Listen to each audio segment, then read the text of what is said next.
in place as you wake up on Saturday morning as well. The cloud pretty much persistent for many of us, but that will hold temperatures up a fair amount. Just some of those clearer spells across Scotland may see temperatures drop down into mid or low single figures.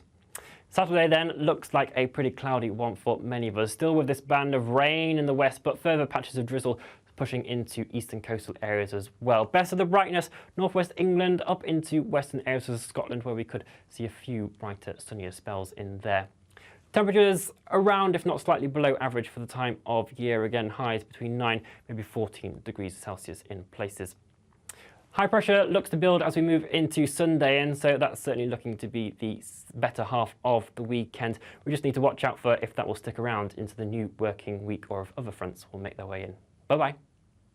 I'm Simon Evans. Join me on GB News for Headliners at 11 p.m. What's the scoop? I'll be joined by two of the country's top comedians. That's right. As we take a look at tomorrow's newspapers tonight. We're going to get into trouble. If it's a big story, we'll be covering it. Spill some tea on him. There we go. But we'll also have some fun. I wouldn't stick up a bank. My father didn't love me. So anyway. Headliners every night from 11 on GB News, the People's Channel, Britain's news channel.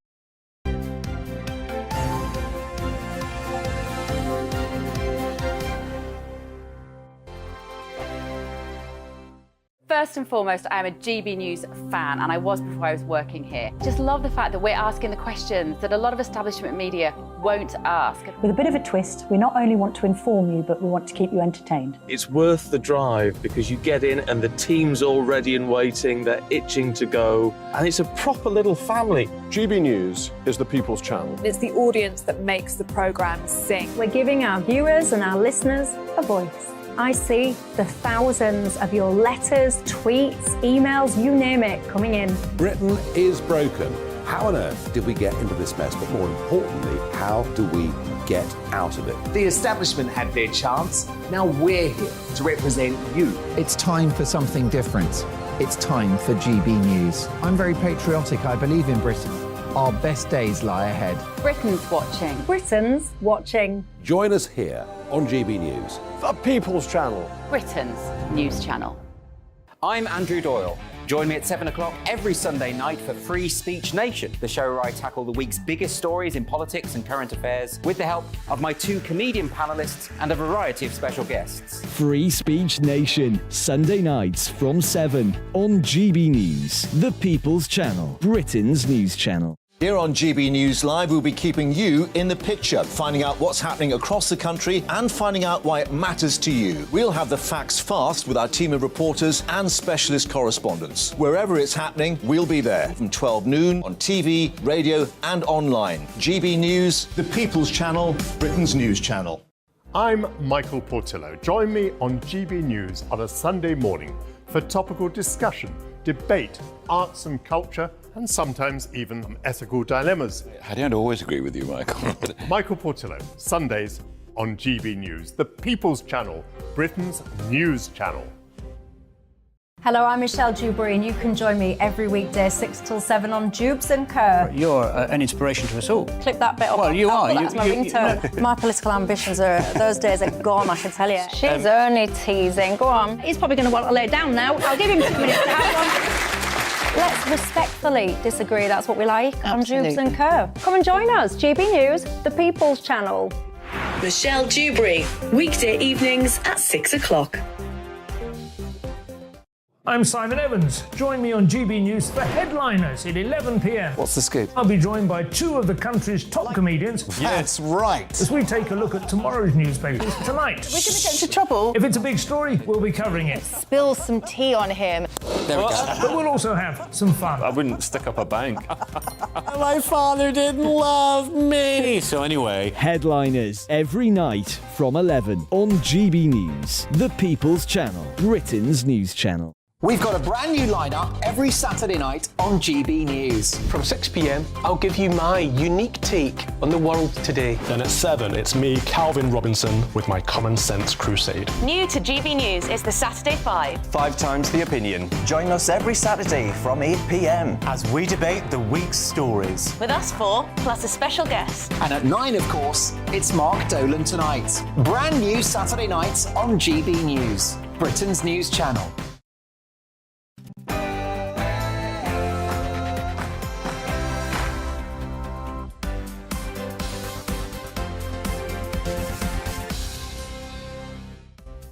Good morning and welcome to Friday Morning with Esther and Phil here on GB News. It's a very busy show today. It certainly is. It's called the biggest trade deal since Brexit. But what exactly is the Trans-Pacific Partnership? We'll be joined by former Secretary of State for Trade, Lord Peter Lilly. And former US President Donald Trump has been indicted by a Manhattan jury. Sarah Elliott from Republicans Overseas will be joining us for the latest on that. And it's the third and final day of King Charles's state visit to Germany. Our royal reporter Cameron Walker will be joining us for the latest there too. And as ever this morning, we want to hear from you, so get involved with the show. Email us at gbviews@gbnews.uk or tweet us at gbnews. And as well as that, we've got our fantastic punchy panel on today. We've got Nigel Nelson and also Claire Muldoon. And we've got something quite exclusive, haven't we, from Chris Hope? Yes, if anyone's read the Daily Telegraph today, they'll see that Boris Johnson is apparently going to accept a verdict of recklessly misleading the House. So we're going to speak to Chris Hope, the political editor of the Telegraph, who's got all the latest on that too, all the inside track and gossip. He's got the scoop, and you'll be getting that scoop too. But before that, here's the latest headlines with Rhiannon.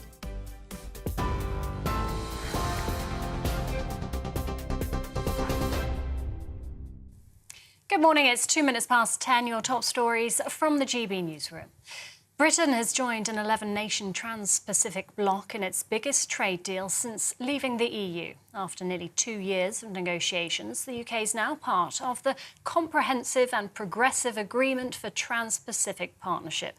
The deal will cut UK tariffs on cheese, cars, chocolate, gin and whiskey. It's expected to boost the economy by £1.8 billion over 10 years. It'll also build new post-Brexit trade links with Brunei and Malaysia. Chancellor Jeremy Hunt says the deal provides good opportunities for growth. The significance of joining the Pacific Trade Bloc is that this is one of the fastest growing areas in the world. Around half of the world's middle-class consumers will be in this bloc of countries by the end of the decade. It's a massive opportunity for British exporters, and combined with the very attractive business taxes that we introduced in the budget, a £9 billion cut in corporation tax, that will mean that the UK economy has very big long-term growth opportunities. Donald Trump becomes the first former US president to face criminal charges after he was indicted by a grand jury in New York. Trump, we with you. Don't worry about that.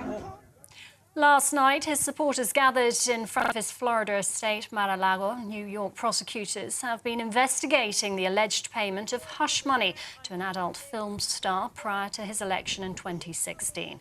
The payment was legal, but Trump allegedly recorded it as a business expense, which is illegal in New York. Mr. Trump denies wrongdoing and says he's innocent. The Manhattan investigation is one of several legal challenges against the former president.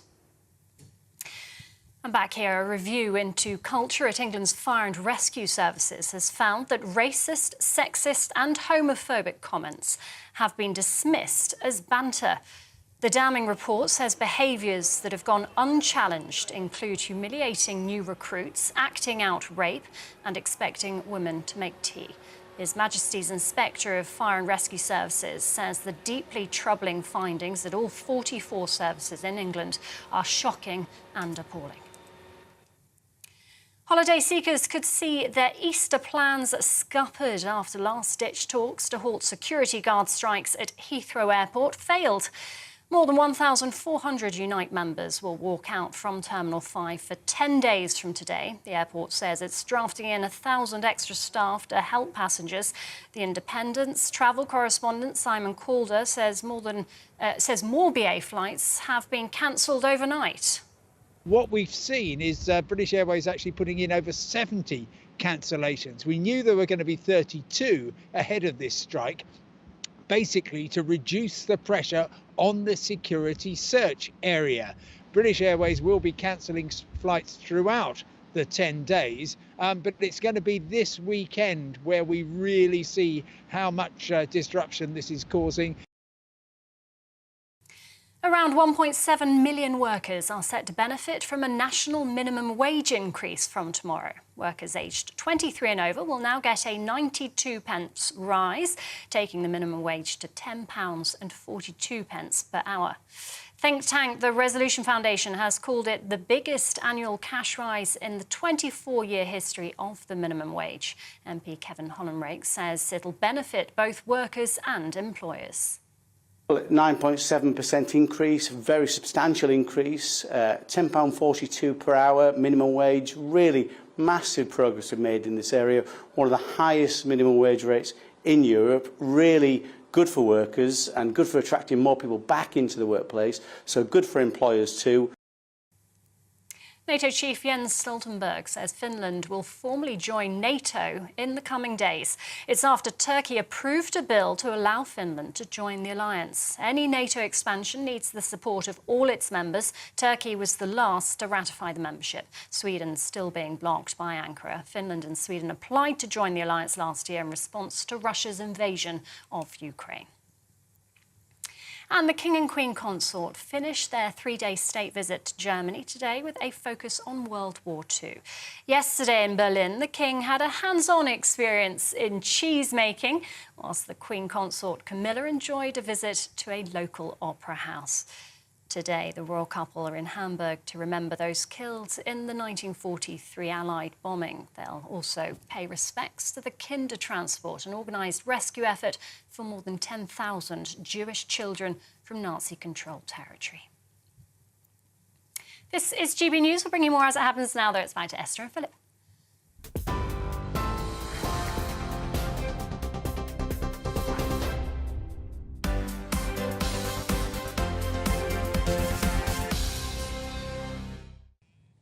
Thank you very much indeed, Rhiannon. I think I'd have chosen the opera over the cheesemaking. Yeah, I was what thinking about that cheesemaking. No, Charles definitely got the short straw there with the cheesemaking. I think so. Anyway, it's Britain's biggest trade deal since leaving the European Union. The UK has agreed to join the Indo-Pacific Trading Bloc, known as the Comprehensive and Progressive Agreement for Trans-Pacific Partnership. Easy for you to say. It was Bit of a mouthful, Thank isn't you it? very much. The government says joining the group, which accounts for 15% of global GDP, will boost UK exports by cutting tariffs on goods such as cheese, cars and whisky. Well, for more on this, and joining us now is former Secretary of State for Trade and Industry, Lord Peter Lilly. So this is being hailed, Peter, as a Brexit dividend, joining this trans partnership here. Is it, and why is it? It is. And the reason it is, we couldn't possibly have joined if we were part of the European Union, because they controlled our trade policy and they are not even seeking to join. Why it's so important is that it's a huge area. It's growing in wealth and GDP far more rapidly than the EU. The European Union, sadly, is the slowest growing continent in the world, apart from Antarctica. So, and it opens new horizons for us. And it tends to be economies with whom we are complementary. We produce very high-tech manufactured goods and lots of services. And that's what these countries in Asia and around the Pacific most need, and we can provide. And it will open new horizons to our exporters who tend to look closer to home and to more traditional markets. Peter, I just wondered, is there a danger that this deal's being somewhat oversold? I mean, we've got a trade deal with 9 of the 11 countries in this bloc already, and when I was looking at the projected GDP impact, I saw that it was going to boost Britain's GDP by 0.08% a year, which sounded slightly underwhelming to me. So are we in danger of over-celebrating something that might have a more minimal impact than is being billed? Well, I'm comparing it with alternative trade groups. It's undoubtedly, I think, the best one to join. I think we tend in this country to exaggerate the importance of all trade deals. The single market, I was the Secretary of State for Trade and Industry when we joined it, and said it would do wonders for our export trade. In fact, our export trade with Europe stagnated for the following 25 years, growing at 0.5% a year or something. So trade deals are useful. But what really drives trade is producing goods and services people want to buy and getting out and selling them. And hopefully this deal will create opportunities to do that. How much it will be worth, you can't really estimate. These estimates the government puts forward are pretty meaningless. It'll be worth a lot if our exporters and businesses get out and take advantage of it, and not if they don't. I just thought that maybe the biggest impact of this is that, by all accounts, by signing up to this partnership, we won't be allowed to do things like rejoin the customs union of the EU, even if we wanted to. So might that sort of geopolitical impact actually be the biggest the biggest part of this deal? The fact that it makes going back into the EU now virtually impossible. Yes, I suppose it does. It's not even a prospect I waste much time thinking about. I suppose, presumably, if anyone really wanted to, they could leave the CPTPP and abandon those advantages and go back into a trade partnership which didn't, for some reason, work for us very terribly well, the European Union. But it has geopolitical ramifications, you're right. It reinforces our defence arrangements in the Pacific. But also it changes the nature of the way trade is organised. It gives added clout to a group which says, let's organise trade by removing barriers rather than centralising control of making everybody follow the same internal rules and regulations, which is the approach the European Union adopts. So the European Union sort of style of trade arrangements will have less clout in the world. And the CPTPP system with us as members will have more influence, and which is very much in line with the way we want to see trade organised. We want to be free to set our own laws domestically and remove barriers to our trading internationally. And that's the philosophy of the CPTPP. The only weak point of it is those appalling initials, which I rarely get right. Now, Peter, finally, as a former Secretary of State who covered the pensions brief, I'm looking front page news today that you could retire early if you did not go to university. So we might have a two-tier system here for manual workers, one for those who went to university, something else. Is that workable? Probably not in that direct form, but it's worth thinking more about this. I wrote a pamphlet back in 2011 saying the present system is very unfair because people pay the same amount into pension schemes to top up their pension. But typically manual workers who've been, if you've been working on a pneumatic drill for 30 years, sadly, your life expectancy when you retire at 67 is much lower than someone who's had a soft life like me. So, but they pay the same amount into the pension scheme to live less long. So one wants somehow to relate the amount people pay into their pensions to their life expectancy, so that if they happen to be in a group with a shorter life expectancy, they don't pay as much and don't subsidise the rich and the healthy. And that can be done just by relating pension contributions to income as a sort of proxy for these things. I wouldn't relate it to whether people have gone to university or not. But I suppose that's another way of achieving much the same effect. Lord Lilly, thank you very much indeed for joining us this morning. We really appreciate it.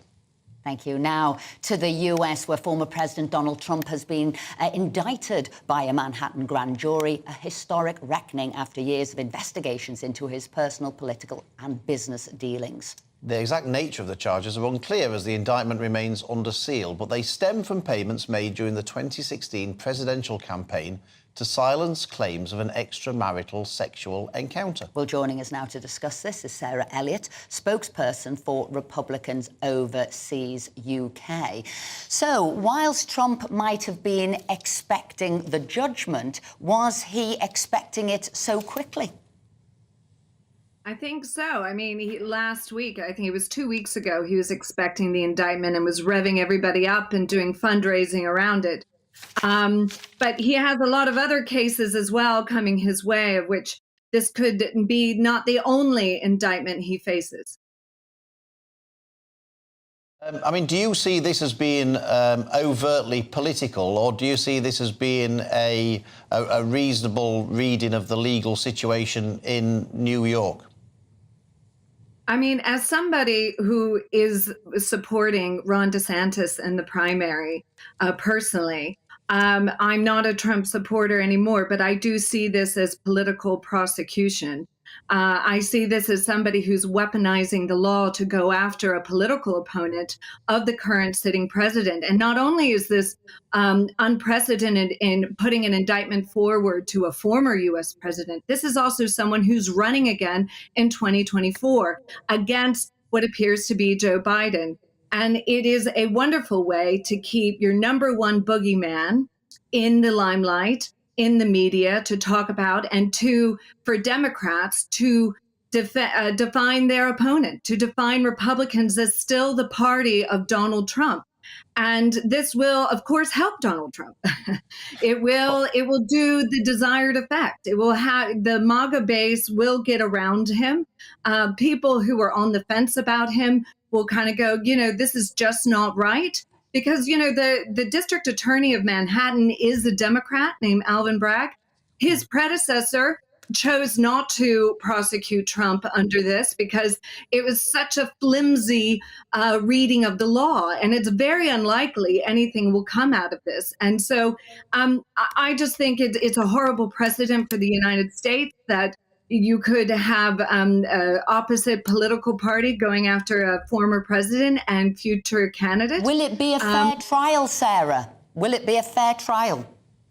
Well, that's the other question. It will have to be seen if Alvin Bragg did actually identify any kind of new information in the grand jury, if there is a smoking gun, and if the American public will then read that differently. But it's just going to entrench partisan divide even more in the United States, when quite frankly, we need unifying forces to move on. But this is a great way for Democrats to deflect from the failing administration of Joe Biden and what an absolute incompetent president he is. And I would even say so incompetent, he's dangerous. Sarah, I noticed that Ron DeSantis had put a tweet out to say that this was terrible and saying pretty much along the lines of what you've been saying today.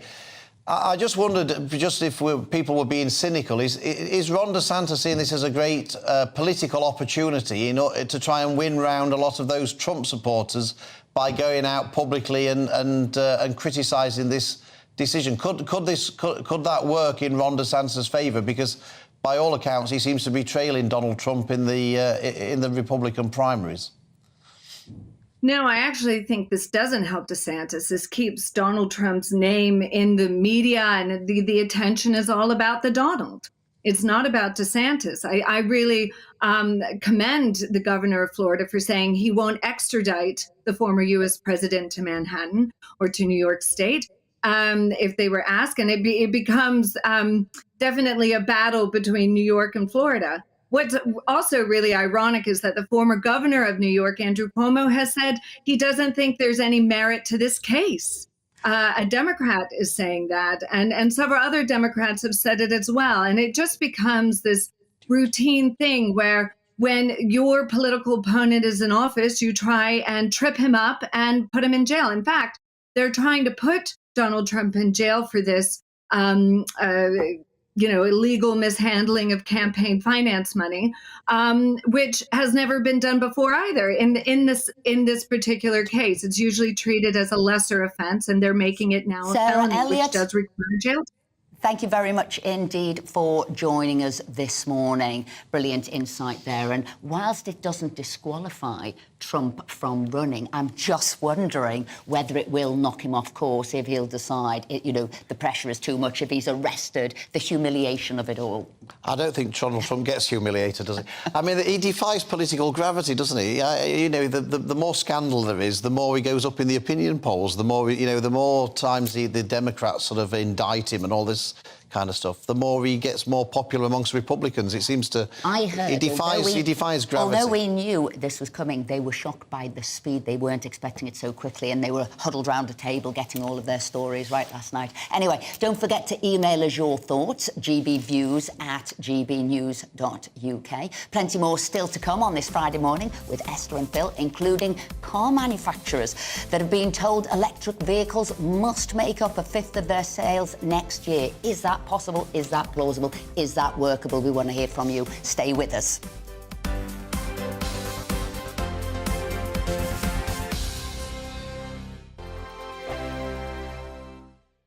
It's all about family, being in people's living rooms, all the interaction and getting to know who our viewers and listeners are. When I was young, my dad used to say, "Nana, stop arguing." I wanted an outlet that would enable me to give my opinion. People are going through a really hard time right now, and I know that you don't feel like you're being listened to by the establishment. I came to GB News because it's the People's Channel, and I want the audience to have their say on the events of the day. We're dynamic. We do something different. Democracy shows that the wisdom of the nation is in its people. I get to travel to find out what the story is from a personal perspective. The British people aren't fools. We know when we're not being told the full story. We've got to work out how Britain moves forward from this. It's the best country in the world. The establishment had their chance. Now we're here to represent your views. Britain's watching. Britain's watching. Britain's watching. We're proud to be GB News. The People's Channel. Britain's news channel.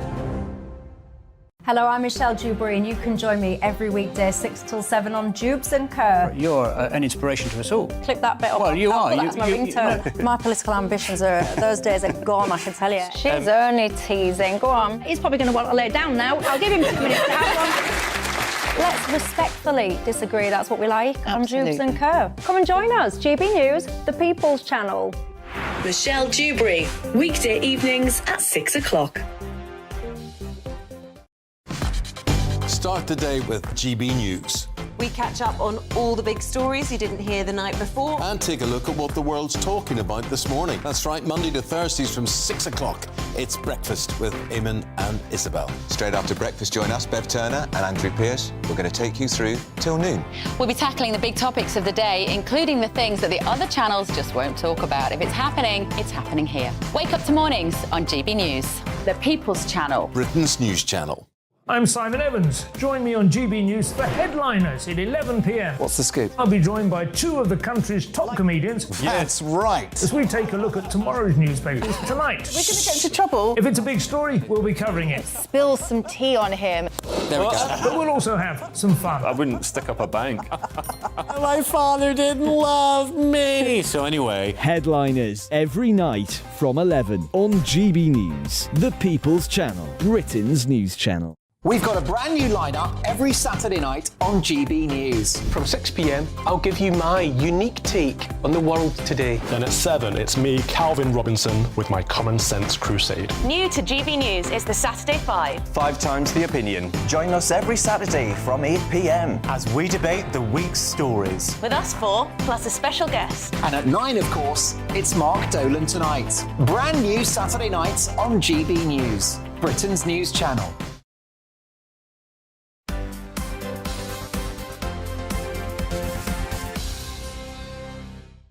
Welcome back to Friday Morning with Esther and Phil. The time now is 10:23. So King Charles and the Queen Consort Camilla are concluding their much-praised state visit to Germany. Later today, the monarch will travel from Berlin to Hamburg, where he'll visit a memorial for victims of Allied bombings during World War II. Well, we're joined now by our royal reporter, Cameron Walker, who has been following this historic visit closely. So by all accounts, Cameron, a successful visit. It absolutely has been, Esther. I think the British press and the German press have really praised King Charles and Queen Camilla's first state visit of the new reign. A number of the German front pages this morning feature King Charles in the German Bundestag, the German parliament, becoming the first British monarch in history to address German politicians. And in that speech, he said this. He said, "We will once again stand with the people of Germany in solemn remembrance." Now, that was teasing to what the King and Queen Consort are doing today in Hamburg. Now, I'm stood outside the remains of St. Nikolai Church, which was heavily bombed by British and German forces during the Second World War. In 1943, it was destroyed, and this year marks the 80th anniversary of that. So later on today, the King and Queen Consorts will be here at this memorial, along with the German president and his wife as well. His Majesty is expected to lay a wreath, and there's going to be a short ceremony involving a boys' choir who will also be performing. I heard them rehearsing earlier. They sound spectacular, so we'll bring that to you here on GB News. As well as that, today they're going to be laying a wreath at the Kindertransport Memorial just outside the train station when they arrive in Hamburg, and that commemorates the British-led campaign, really, to save 10,000 Jewish children and give them safe passage to England in the 1930s to escape the Nazis. The King is also going to be doing some sustainability and green energy engagements. He's going to be taking a boat tour to see Hamburg's electro site, which helps generate electricity, as you would expect with King Charles. He likes sustainability engagements. Yesterday he actually visited an organic farm and had to go at making cheese, which didn't go quite to plan. The heavens opened as they are today, and it was quite biblical rainfall, and he had to be rushed into a barn, so he didn't get to meet the baby cows. However, the Queen Consort is going to be visiting a school later on today, and it's all about literacy. She's going to be reading to the children. She really champions the idea that if children learn to read very young, then their future life chances really improve. So that's what she's going to be championing. And to round off this whole 3-day visit, they're going to be, the King and Queen Consorts will be attending a reception with 1,000 German people. Different community groups will be involved. But all in all, it's been a pretty successful time for the state's visit. It's on the UK government advice that Buckingham Palace decides where to send the King and Queen Consort, and it's all about strengthening ties between two European neighbours. In the background, of course, the war in Ukraine rages on, which has really been touched upon a number of times during this state visit. The King yesterday was visiting a joint military exercise with German and UK military personnel, and they also visited refugees. Both the King and Queen Consort, Ukrainian refugees, have settled here in Germany. So, on the whole, another day for the state visit. Whether or not it's going to be as successful as Berlin, we'll have to wait and see. But hopefully the rain won't dampen their spirits. Cameron Walker, thank you very much. We'll be joining you later for, again, the latest news of what's going on there. Reassuring that the weather's as foul there as it is here, isn't it? Now, I did hear that he spoke very warmly and lovingly about his mum, Charles, and about how they'd built, or she'd gone over for a visit to build a friendship after the Second World War, and he was trying to build sort of the friendship there. I think Brexit. he must mention that she'd been 15 times on a visit to Germany in her time as monarch. So, yes, I mean, they're still using her for diplomatic purposes. Yes, still love her. Even now. I saw all the flags with her face on. Yeah. Now, car makers will be forced to meet strict mandates on the sale of electric cars under plans announced yesterday by the government. From next year, motor manufacturers must ensure that 22% of their sales are electric vehicles. A target industry experts believe will be hard to achieve. Well, we're joined now by the director of Net Zero Watch, Benny Peisner, and the director of HireMoreCar.com, Jeremy Feeney, to discuss this. So this mandate, Benny, this fixed amount of cars that have got to be produced, is it workable? Is it possible? Is it plausible? And is it, for the British public, affordable? It's a no and a no and a no and a no.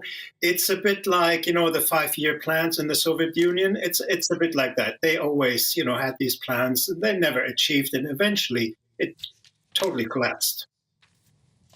Jeremy, can I bring you in here about this? Because, I always thought that it was the customers who decided which car to buy. I didn't realise it was for the car manufacturer to tell people that a fifth of them have got to buy an electric car. So how do car companies force people to buy an electric car if they don't want to buy one to hit these targets? I just don't understand how that works. Well, the industry will react to demand, or would normally react to demand. But I agree with the previous speaker that we've entered into the government trying to legislate about technology.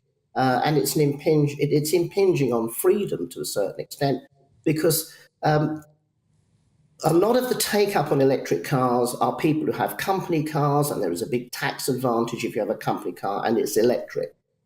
The problem is also exacerbated in England, because you've got London, which has relatively good public transport, and the rest of the country which doesn't. So you've also got affordability with electric cars, which is a major problem. And this is without going into the range anxiety and all the other difficulties. So the manufacturers are being forced by government action to build vehicles. And in fact, they at the moment are in a situation where a lot of what they're building are hybrids. So the chances of them meeting the 2030 deadline, I think, is remote. I mean, even California has a deadline of 2035. At the moment in Europe, Volkswagen and the other German manufacturers, and in other words, Germany and Italy, are very much lobbying against European community rules and asking them to put it back to 2035.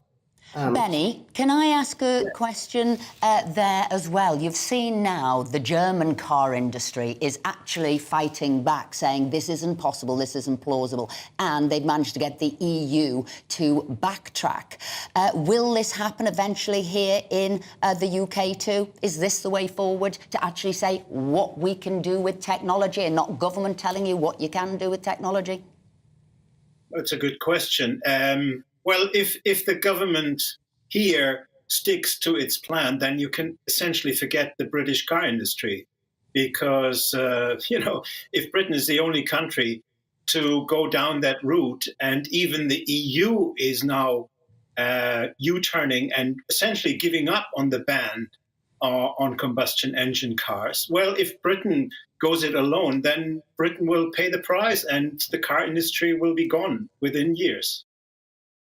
Jeremy, can I just ask, I mean, how desirable are electric vehicles? I mean, you're in the car industry. Would you buy one? Well, my problem, of course, is that if I put an electric vehicle out on long-term rental, or short-term rental for that matter, I'm putting a vehicle out to a customer who then has to have access, whether to a public charging point. It's very unlikely he'll be able to charge it. He'll have a home charging point. And I'm afraid already in the rental industry, there has been some terrible stories, where people have taken, hours and hours to get vehicles returned because they haven't been able to charge them. But the essence of renting a vehicle is the fact that... But Jeremy, we've got to get to the news. Have you got an electric car? Will you be buying one anytime soon? The answer was no, exactly. And not anytime soon. And Benny, you? Quickly, have you got... No. It's something that only well-off people can afford, and this is the whole problem. The poor people will be punished and will have to go back on bikes. Thank you both very much indeed. Yeah, well, I mean, that said everything, didn't it? The expert in the car industry. Have you got one? No. Well, plenty more still to come Friday morning with Esther and Phil. But now it's time for the latest news headlines with Rhiannon.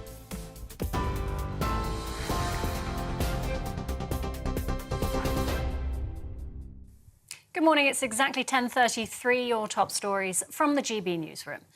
Britain has joined an 11-nation trans-Pacific bloc. It's been the biggest trade deal since leaving the EU. After nearly 2 years of negotiations, the UK is now part of the Comprehensive and Progressive Agreement for Trans-Pacific Partnership.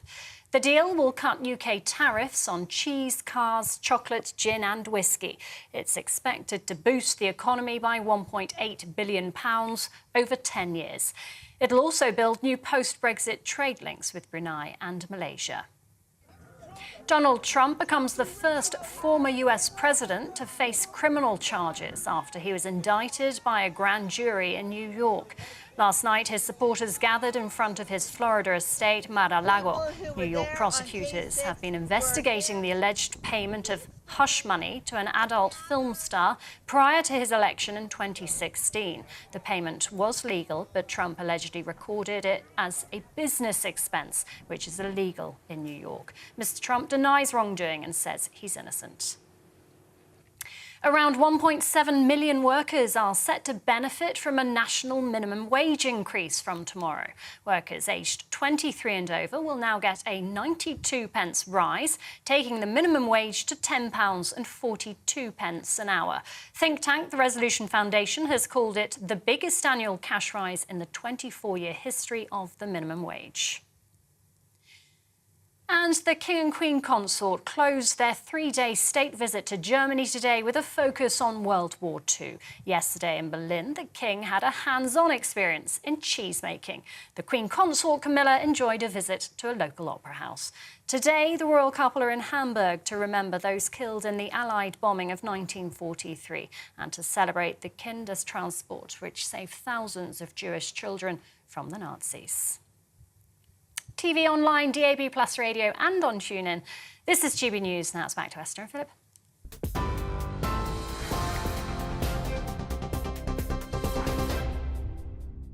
Thanks, Rhiannon. Now you're watching Friday Morning with Esther and Phil. Coming up, new research shows schools are increasingly struggling to recruit teaching staff.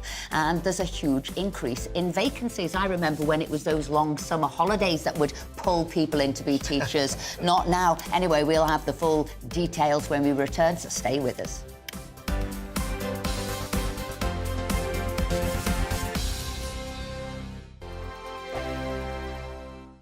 I joined GB News because I was sick and tired of not hearing my views being represented, not just mine, but so many people that I knew and spoke to. I just couldn't get my voice out there. I couldn't say anything. I couldn't do anything. Whatever the narrative was, I kind of had to follow it. GB News is there to provide a voice for those who have been ignored by the establishment media. We think different things, we've got a different style. GB News is here to be optimistic and positive about the future. It's real kind of dynamic and flowing, with the audience very much at the heart of it, like a big family.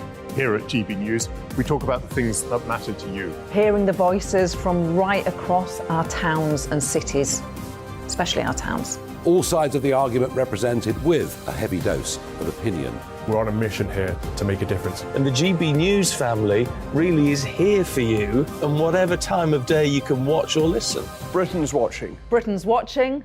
We're proud to be GB News. The People's Channel. Britain's news channel. Westminster is going around in ever-decreasing circles, followed by the media. Britain is broken. How on earth did we get into this mess? But more importantly, how do we get out of it? Join me at 7 p.m, Mondays to Thursdays on Farage, here on GB News. We will have open, rational debate. We've got to work out how Britain moves forward from this. Join us here on GB News, the People's Channel. Britain is watching. You've probably seen politicians interviewed 1,000 times, but we do it differently. We find out who they really are, we don't shout, we chat, and hopefully we bring a bit of light, not just heat. Did you know Kate Moss? Apparently. Do you have a pair of jeans or a pair of jeans? No, of course I don't. What would I do with them? My friends are like, oh my God, what's she doing now? Join me every Sunday at 6 for Gloria Meets, only on GB News, the People's Channel, Britain's news channel. I'm Jacob Rees-Mogg, the Member of Parliament for North East Somerset and a former government minister. For years, I've walked the corridors of power in both Westminster and the City of London. I campaigned in the largest democratic vote in our island story. I know this country has so much to be proud of. We need to have the arguments, the discussions on how we make it better. The wisdom of the nation is in its people. Vox Populi, Vox Dei. That's why I'm joining the People's Channel. Join me Monday to Thursday at 8 p.m. on GB News, Britain's news channel. I'm Mark White. As GB News Home and Security Editor, I cover those key issues that are so important to you. Our authorities, our communities doing all they can to combat violent crime. With the public services under unbearable strain, why are we still failing to control our borders? Defence, the first priority of any government, has been continually hollowed out. Can we trust our politicians to protect the armed forces? Join me, Mark White, on GB News.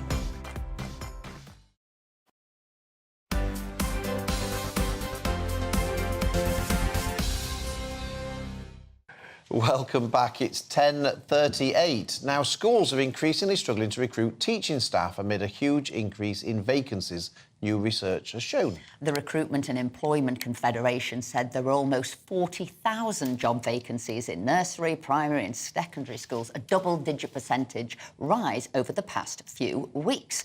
Well, we're joined now by Jeff Barton, former head teacher and General Secretary for the Association of School and College Leaders. Thank you very much indeed for joining us. So why this problem? Morning. So why have we got this problem? Well, Esther, this is not a new problem. It's been about a decade in the making, and I think there are probably a number of reasons that explain it. Parents will be weary of hearing about it because they will know that in their child's school, whether it's a primary school or a secondary school, 1 in 8 maths lessons is being taught by somebody who is not qualified in maths. There are 400 schools which are teaching physics without a qualified physics teacher. That's been an issue for a number of years. The government has missed its recruitment targets for years. And I think the pandemic has probably changed things, because if you are a maths graduate, Esther, or a physics graduate, and you come out of the pandemic and you're looking for a career that gives you flexibility, perhaps being able to work a day at home or 2 days at home, etc. Teaching isn't going to give you that. Teaching has to therefore give you other things, one of which is around pay, one of which is around workload. And I think those two issues are perhaps the biggest explainers of why we have got this recruitment crisis in teaching at the moment. So, Jeff, I take it from that this is it's restricted to certain subject areas that is the biggest area of shortage. It's not sort of a shortage of teachers across the board. I was looking at this last night. The average teacher's pay in England is the full-time equivalent anyway is £42,300, which I think many people would think is a reasonable salary. If pay is one of the issues here, what level would pay need to be to address this teacher shortage? Well, Phil, just to take the first part of that, if we'd been having this conversation 5 years ago, I would be agreeing, as someone who was a head teacher in the past, that largely this was specific around particular subjects. So it's always been difficult to get maths teachers. It's always been difficult to get physics teachers. I'm an English teacher by background.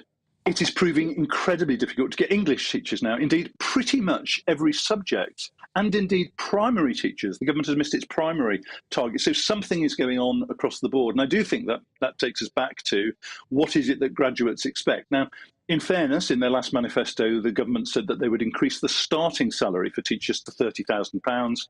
They will finally do that from September. That's probably a good thing. Except that, Phil, it's worth reminding ourselves that the issue isn't just recruitment of teachers, it's retention of teachers. A third of teachers leave after 5 years, 42% of teachers leave after 10 years. And what that means is the kind of teacher you would want teaching your child, who has practiced over a number of years, got better and better, you're less likely to have them because they're leaving the profession. And I think that's what takes you from pay into workload because, and Jeff, I take Esther's point, long holidays.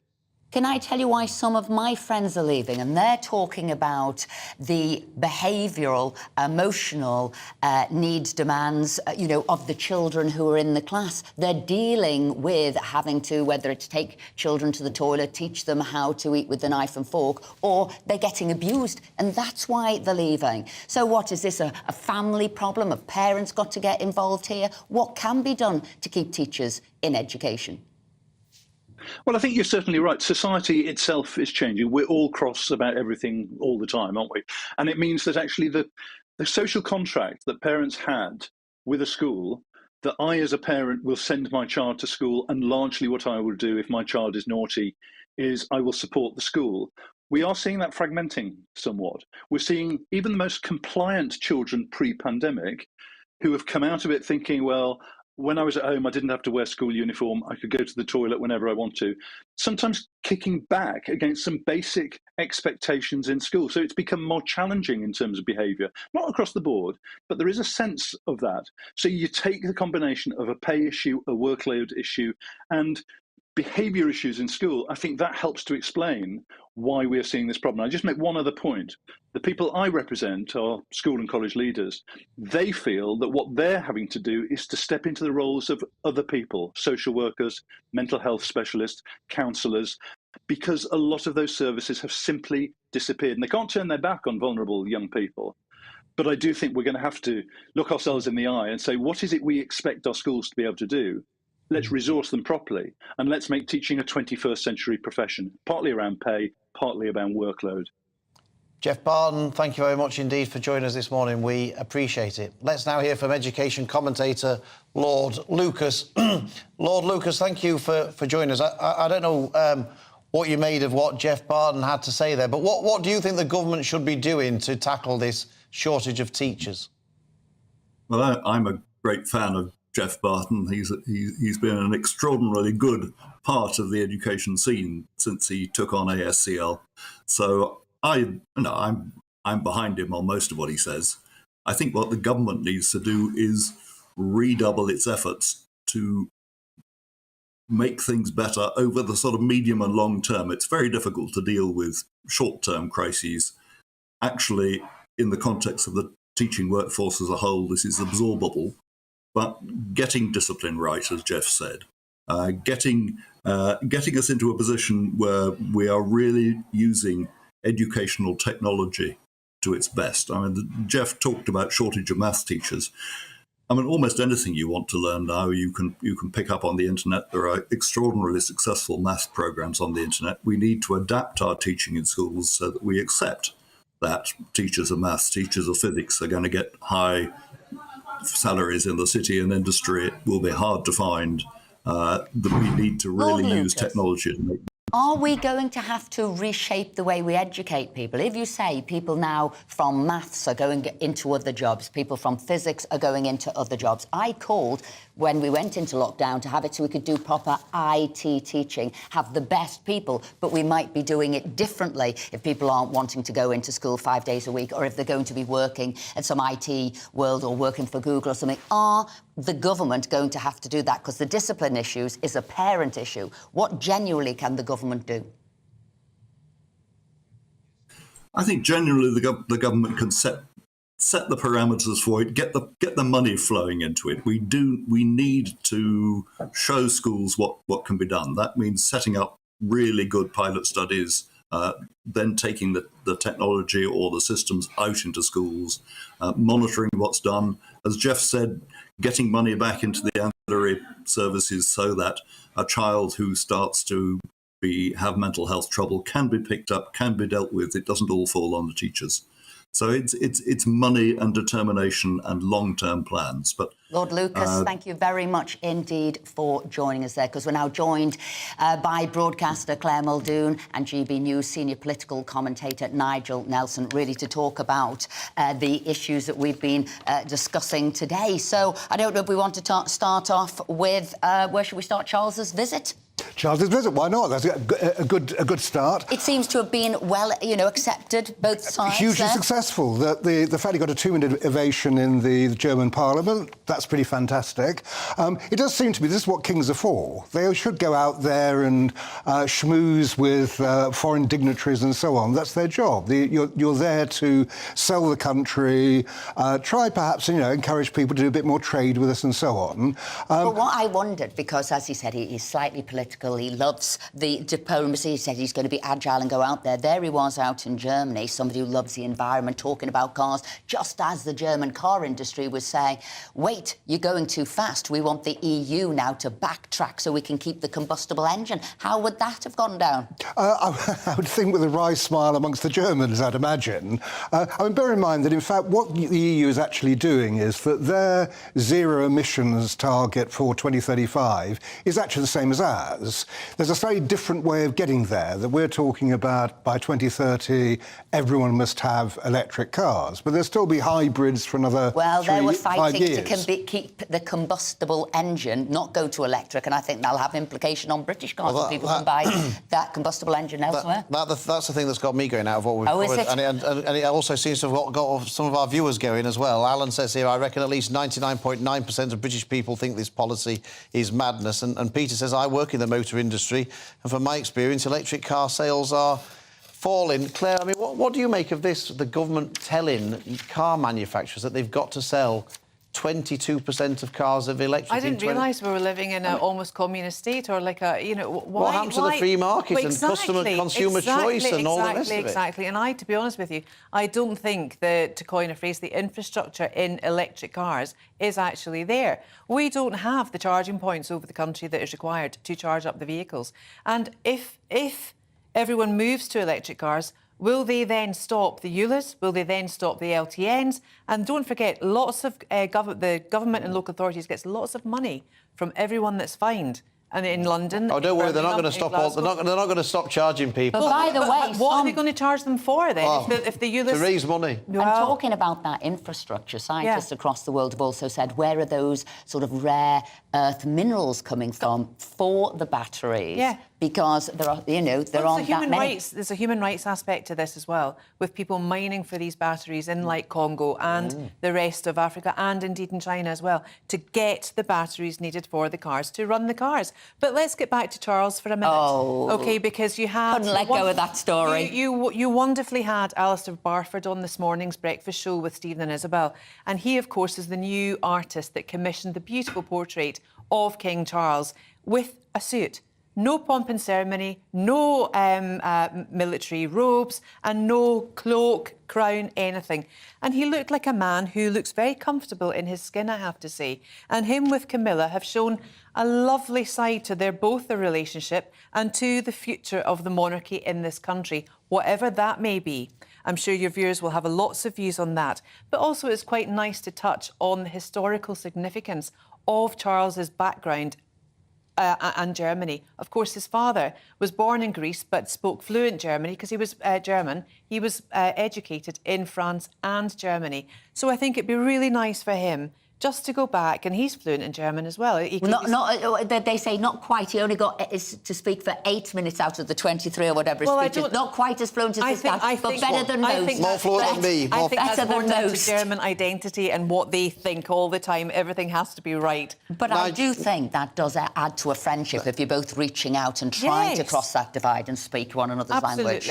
Nigel, coming back to the car sales, I mean, how would you feel if you went into a dealership and said, I'm looking to buy a car and I've got my eye on this really nice petrol or diesel car or whatever, and what's the car dealership supposed to do? Say, well, that's all very well, sir, but actually we're only at 20% of electric car sales, and we're coming to the end of the year. So I'm afraid you're not allowed to buy that one. You're only allowed to buy. I mean, by the way, do we still live in a free country? By the way, the petrol one might have been £13,000, and you might find your electric one's £27,000. I recently went through this trying to buy a new car, and I was actually looking for an electric car, and the trouble was that the electric car was hugely expensive compared to an identical petrol alternative. So we got petrol, and we'll have to change over in 2030.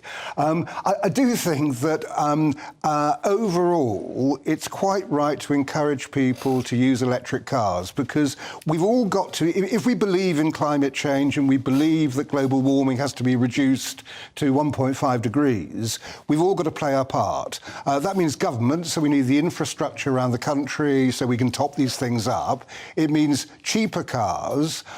It also means we're going to have to pay something a bit extra as well. How about this teaching issue? Yes. There's, fewer and fewer teachers. Yeah.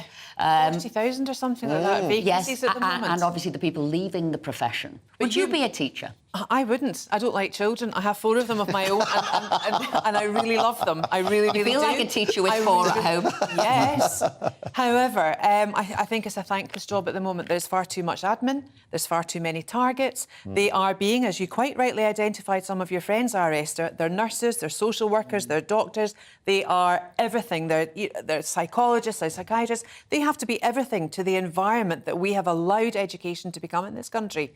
No longer is it the 3 R's, reading, writing, arithmetic. It is now, well, you need to get this standard. You've got this SAT for year 6s. You've got your GCSEs, A-levels, all these target-driven things. And then throw into the mix the Gender Recognition Reform Bill that thankfully hasn't gone ahead in Scotland, but if it had, and as we're finding now... Well, with the sex education, there's a lot of upset. They don't know which... disgusting. Yes, I've said this before. Abhorrent. In 2019, when this came in, I did say... How are teachers going to do this? How are they going to decide what's age appropriate? How are you going to do it? And I said there will be, a problem. I was lambasted at the time, but obviously it's shown to be. Would you be a teacher? No, I wouldn't. I think that they do have a rough time. Even with all those holidays, would you be a teacher? Yeah, I just say they don't get all those holidays. Summer holiday. It's a bit like MPs, really. Everyone criticises MPs for long holidays, but of course you guys go back and work in the constituency when you're supposedly on holiday from Parliament. Same with teachers. They're preparing lessons. They're preparing their next term. In fact, the workload seems to have actually got better for teachers since 2016. What hasn't got better is the pay. And so if you're being offered 3% pay rise in the present climate, just not good enough. But I mean, £42,300 is the average teacher's pay. I mean, how much more could the government realistically pay teachers? And Jeff Barton was saying that one of the big problems is retention, which would seem to me that it's not pay that's the massive issue, because they've been recruited into teaching, so they're knowing what the pay was. It's the other things that's... So, I mean, is it realistic to think that the government could pay them much more than an average of 42,300. Well, I mean, it's a question of percentage, isn't it? That quite clearly the government have moved on nurses. It looks as if they're about to move on doctors. We're solving the rail disputes, which I appreciate is a private matter. But so the answer is yes, they could. It's just a question if the will is there to do it. How about Trump? We've got to come back to him now, just being indicted there. Well, wouldn't it be funny if he would be the first indicted president to run for a presidency, have a presidency candidacy behind bars? And that's not that can happen constitutionally. Yes, because you couldn't do it in the UK, but you could. No. But you can do it over in America. I mean, but would people, if he were doing it from behind bars, it makes it a mockery of crooked Hillary. Now what would we have? We'd have behind bars Trump, or however he'd do it. So, you know, the man seems to have no shame. He seems that he might carry on. He defies political gravity, though, doesn't he? Yes, he does. And he is unusual. A bit like Boris Johnson, actually. They seem to be fairly similar people. John Prescott, we're not so sure about John Prescott, but he just threw punches. Well, he got away with punching a voter, didn't he? As That's Deputy true, Prime but everyone Minister. sort of thought, well, that's John, isn't it? So he did get away with that. I mean, Claire's right. You could actually serve as president from in prison, which is an astonishing idea. Danger of all this is that Trump, to his supporters, will be seen as a martyr. And I can see this might help his election prospects rather than hinder them. Do you think it's because are the Democrats being very crafty and they think we've got more chance of beating Trump than DeSantis? So this might help. This might help Trump. So no, you don't think it's part of a. It's very glib for me, and it's it's very no. I mean, Trump adores this kind of narrative, and they love the optic of this, doesn't he? You know, he really does. Right, Claire Muldoon, we'll speak to you, see you in the second hour, and same with you. Nigel, stay with us. Fantastic. But coming up, the latest on Britain's biggest trade deal since Brexit, as well as more on the final day of King Charles's state visit in Germany. So don't go anywhere. Oh, and that scoop we've got from Chris Hope on Boris. Stay with us.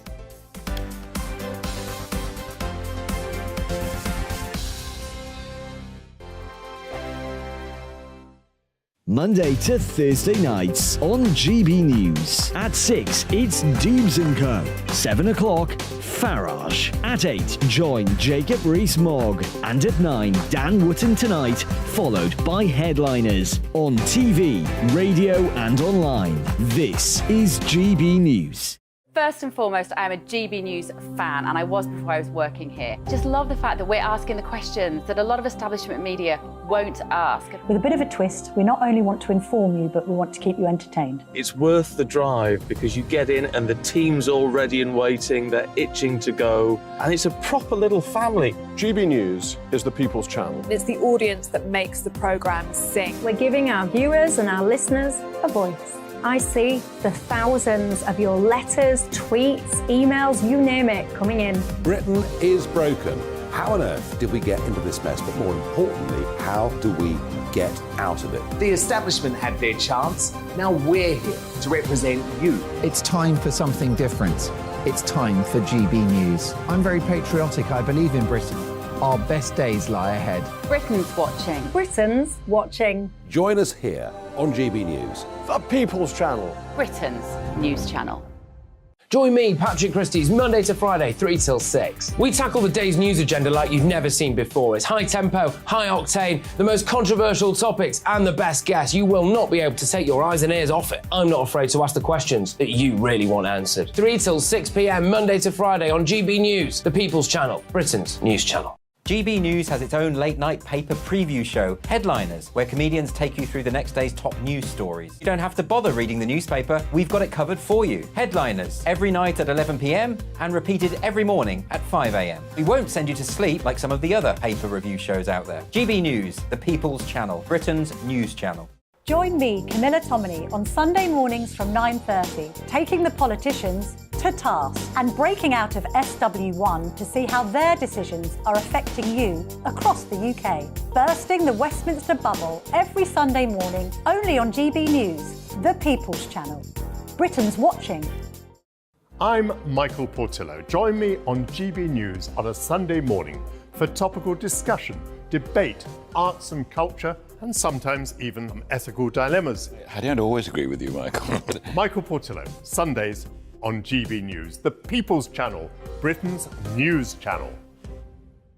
I'm Andrew Doyle. Join me at 7 o'clock every Sunday night for Free Speech Nation, the show where I tackle the week's biggest stories in politics and current affairs with the help of my 2 comedian panellists and a variety of special guests. Free Speech Nation, Sunday nights from 7 on GB News, the People's Channel, Britain's news channel.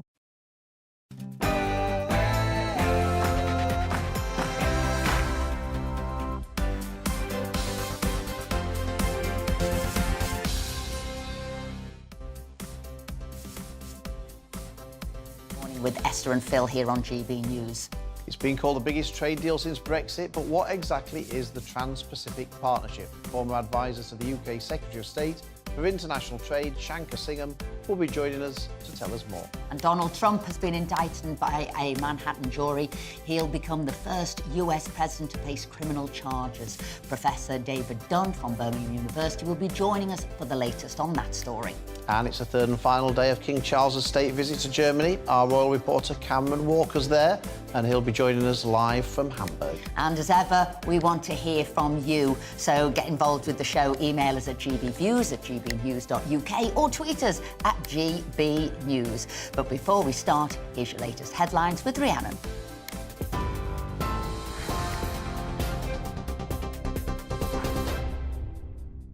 Thank you, Esther. Good morning. It's 1 minute past 11. Your top stories from the GB newsroom. Britain has joined an 11-nation trans-Pacific bloc in its biggest trade deal since leaving the EU. After nearly 2 years of negotiations, the UK is now part of the Comprehensive and Progressive Agreement for Trans-Pacific Partnership. The deal will cut UK tariffs on cheese, cars, chocolate, gin and whisky. It's expected to boost the economy by £1.8 billion over 10 years. It'll also build new post-Brexit trade links with Brunei and Malaysia. Chancellor Jeremy Hunt says the deal provides a good opportunity for growth. The significance of joining the Pacific Trade Bloc is that this is one of the fastest growing areas in the world. Around half of the world's middle class consumers will be in this bloc of countries by the end of the decade. It's a massive opportunity for British exporters, and combined with the very attractive business taxes that we introduced in the budget, a £9 billion cut in corporation tax, that will mean that the UK economy has very big long-term growth opportunities. Donald Trump becomes the first former US president to face criminal charges after he was indicted by a grand jury in New York. Trump, we with you. Last night, his supporters gathered in front of his Florida estate, Mar-a-Lago. New York prosecutors have been investigating the alleged payment of hush money to an adult film star prior to his election in 2016. The payment was legal, but Trump allegedly recorded it as a business expense, which is illegal in New York. Mr. Trump denies wrongdoing and says he's innocent. The Manhattan investigation is one of several legal challenges against the former president. Back here, a review into culture at England's Fire and Rescue Services has found that racist, sexist and homophobic comments have been dismissed as banter. The damning report says behaviours that have gone unchallenged include humiliating new recruits, acting out rape and expecting women to make tea. His Majesty's Inspector of Fire and Rescue Services says the deeply troubling findings at all 44 services in England are shocking and appalling. Holiday seekers could see their Easter plans scuppered after last-ditch talks to halt security guard strikes at Heathrow Airport failed. More than 1,400 Unite members will walk out from Terminal 5 for 10 days from today. The airport says it's drafting in 1,000 extra staff to help passengers. Well, the Independent's travel correspondent, Simon Calder, says more BA flights have been cancelled overnight. What we've seen is British Airways actually putting in over 70 cancellations. We knew there were going to be 32 ahead of this strike, basically to reduce the pressure on the security search area. British Airways will be cancelling flights throughout the 10 days. But it's going to be this weekend where we really see how much disruption this is causing. Around 1.7 million workers are set to benefit from a national minimum wage increase from tomorrow. Workers aged 23 and over will now get a 92p rise, taking the minimum wage to £10.42 an hour. Think tank the Resolution Foundation has called it the biggest annual cash rise in the 24-year history of the minimum wage. MP Kevin Hollenrake says it'll benefit both workers and employers. 9.7% increase, very substantial increase, £10.42 per hour minimum wage, really massive progress we've made in this area, one of the highest minimum wage rates in Europe, really good for workers and good for attracting more people back into the workplace, so good for employers too. A couple from West Sussex that went on the run with their newborn have arrived in court for a plea hearing over the death of the baby. Aristocrat Constance Martin and convicted sex offender Mark Gordon have been charged with gross negligence manslaughter. After several weeks missing, the pair were arrested in Brighton at the start of the month. A court heard earlier this month the couple had hidden the remains of their baby girl, called Victoria, inside an allotment shed during a widespread police investigation into the couple's disappearance. And the King and Queen Consort closed their 3-day state visit to Germany today with a focus on World War II. Yesterday in Berlin, the King had a hands-on experience in cheese making. The Queen Consort Camilla enjoyed a visit to a local opera house. Today, the royal couple are in Hamburg to remember those killed in the Allied bombing of 1943. They'll also celebrate the Kindertransport, which saved 10,000 Jewish children from Nazi-controlled territory. This is GB News. We'll bring you more as it happens now, though. It's back to Esther and Philip.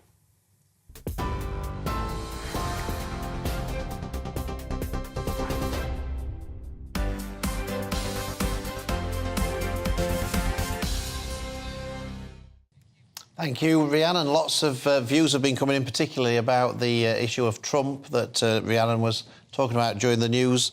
Lots of support for Trump, largely.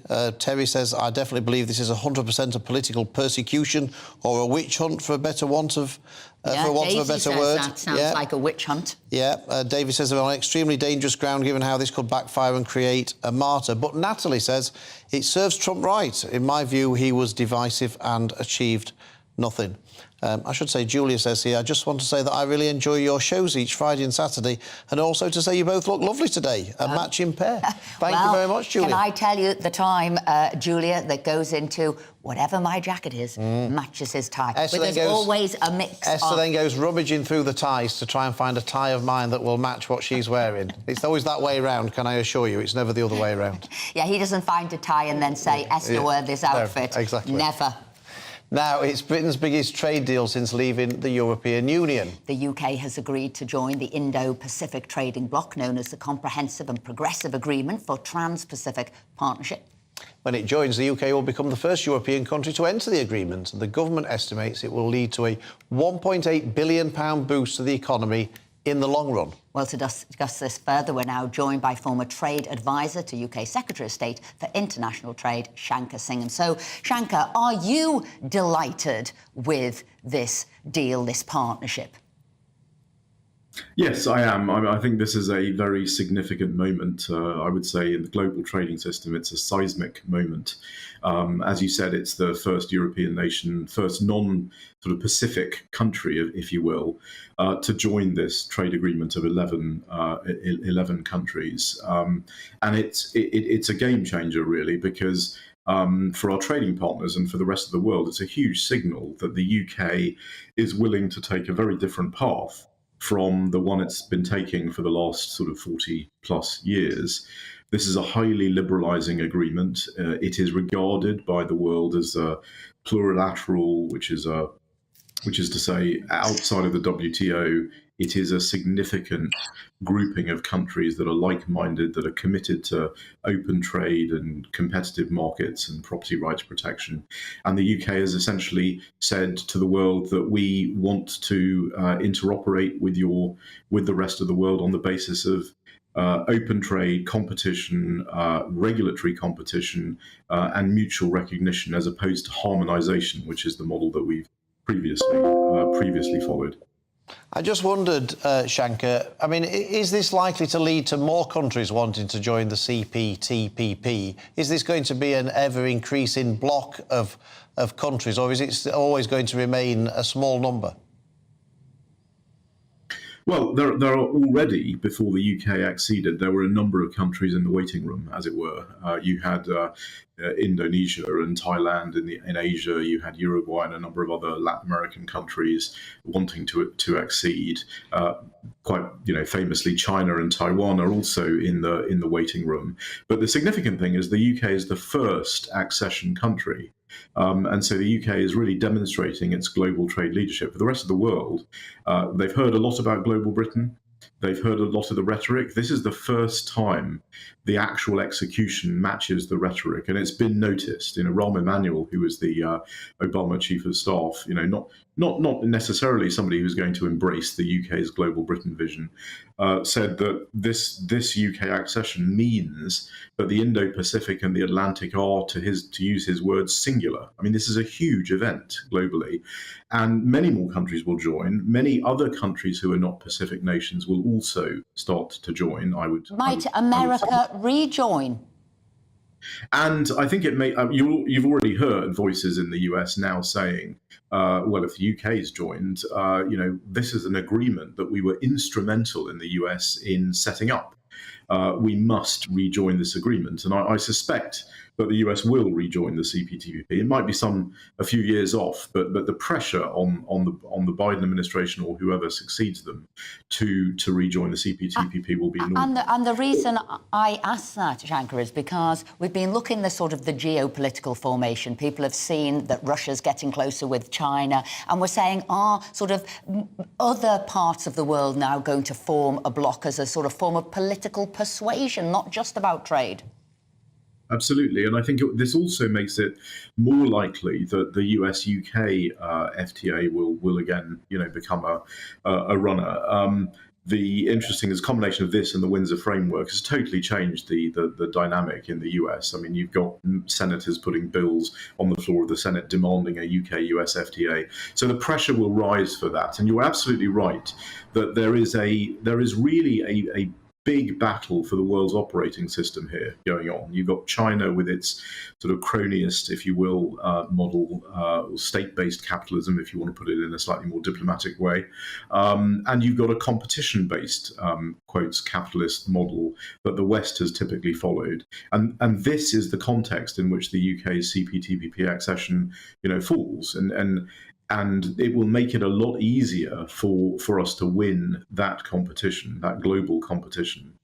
And that will generate more GDP into the world. Shankar Singham, thank you very much indeed for joining us this morning and give us your insight.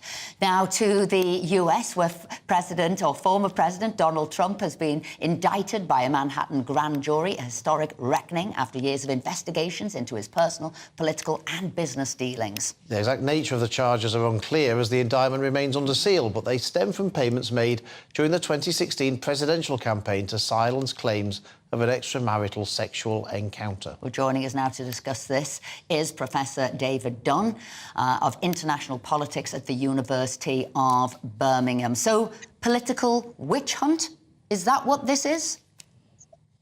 Well, that's certainly the way that the Trump team want to present this, that he is the victim of a politicized attack from the Democratic-controlled justice system. The other side of that is that no one is above the law. There are clear evidence and mounting testimonies that indicate that Trump has allegations to answer on this and three other questions where he is alleged to have interfered in the democratic process. And this one, of course, is serious because it alleges that actually he broke campaign finance law, and therefore that he has to answer this, and a grand jury has indicted him. Now, of course, it is divisive because of the way in which he is trying to spin this, not least, of course, because he is also trying to actually incite his supporters through protest and possibly violently. He has put on his social media feed a picture of the district attorney in New York and a picture of a baseball bat. He is clearly trying to actually incite the mob in the way he is alleged to have done on January 6th. So this is a very divisive thing that America is going through, whichever way you look at this, whichever perspective you take. What do you think the political ramifications of this will be? I mean, will this help Donald Trump in his re-election campaign? Will it help Ron DeSantis? Will it help the Republicans? Will it help the Democrats? I mean, who benefits politically from all of these shenanigans? In the short term, this puts Trump back in the headlines where he likes to be. It will increase the activity of his supporters. When the indictment was rumoured, he had a massive increase in support. He's called for monetary support for his legal campaign, and his supporters pour in with money. In terms of agitating the base, there will be those true believers who actually regard this as a witch hunt and therefore will be animated by this. In the wider Republican Party, it's unclear how this will play. There are many candidates who are likely to challenge Trump for the nomination. How this plays out is partly reflected on how this is viewed in the wider opinion polls. David Dunn, can I just ask? The man is now 76. Realistically, how much pressure can he realistically take? This has gone on for 5 years, this investigation. People do call it a witch hunt. A 76-year-old man, how much more can he take? Well, it's a good question. I mean, in the context, of course, Biden's 80.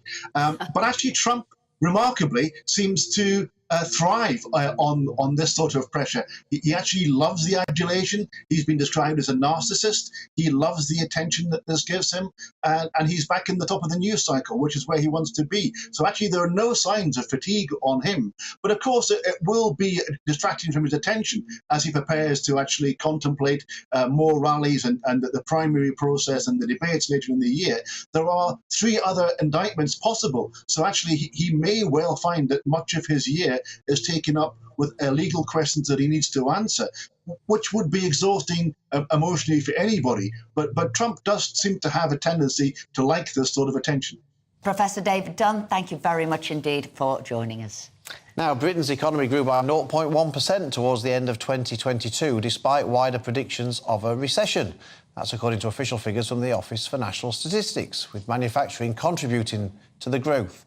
In other news, the Energy Bill Relief Support Scheme is set to end for businesses today. Well, the scheme was introduced in October 2022 for 6 months to help businesses, public sector organisations and voluntary sector organisations such as charities with their rising energy bills over the winter. Chancellor Jeremy Hunt announced in January that a new energy bills discount scheme would replace the EBRS on the 1st of April and run until the 31st of March 2024.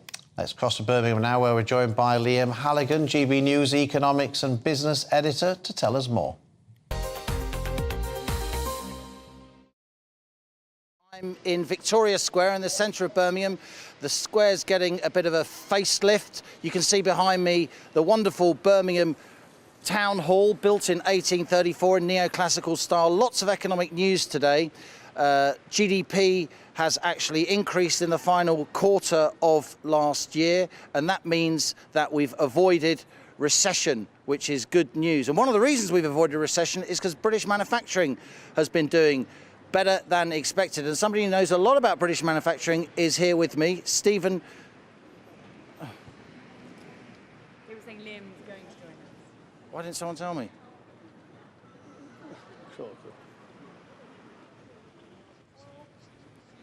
Well, that was Liam there. That was Liam in Birmingham. Hopefully he will be interviewing Stephen, who was with him. But I think this issue about the energy costs for businesses, it is huge. I mean, obviously we've had on this programme people, whether it's retail, whether it's hospitality, particularly those who've got high energy manufacturing companies, and they're saying, do you know what, we can't absorb these costs. Well, funnily enough, I've got an business energy broker in my constituency who helps lots of independent independent businesses, and he was telling me, I spoke to him on Wednesday morning, and he was telling me that one of the biggest issues that businesses are having with their energy bills isn't actually the price of energy, it's the standing charges that companies are having to pay. And he said that, you know, businesses should be paying 61 pence a day, really, round about that, for their standing charge.